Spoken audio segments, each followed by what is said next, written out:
Шин сэргэлтийн бодлогод тусгагдсан төрийн бүтээмжийн сэргэлтийн ажлын хүрээнд Монголын бүтээмжийн төвтэй хамтран ажиллаж, байгууллагын төгөлдршлийн тогтолцооны шалгуураар үнэлгээ хийлгэж, сайжруулалтын баримжаатай төгөлдршлийн чиг хандлагын суурийг бий болгож чадсан үзүүлэлтүүдээр менежментийн ихэнх чухал хэсэгт төгөлдршлийн тогтолцооны шалгуурыг сайн хангадаг гэж дүгнэгдсэн. Азийн бүтээмжийн төвөөс зохион байгуулсан 3 удаагийн сургалтад 3 албан хаагч бүтээмжийн мэргэжилтэн бэлтгэх сургалтад 1 алба хаагчийг сурган хүний нөөцийн мэдлэг ур чадварыг сайжруулан ажиллалаа. Орон нутгаас зохион байгуулсан нийгмийн нөлөөллийн арга хэмжээнүүдэд хамт олноороо идэвхтэй оролцож дараах амжилтуудыг гаргалаа.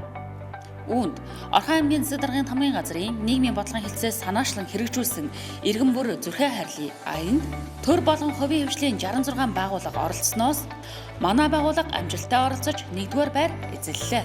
Байгууллагадаа эрүүл мэндийг дэмжих бодлогыг хэрэгжүүлэн хамт олонныхаа ажиллах, сурах, орчныг сайжруулах талаар идэх зүтгэл санаачлаг гарган архи тамхигүй хамт олон болсон зэрэг үзүүлэлтүүдээрээ эрүүл мэндийг дэмжигч байгууллагаар шалгарлаа. Аймгийн Засаг даргын хамгийн газраас 3 дахь жилдээ соёлыг түгээнийг зохион байгууллаа.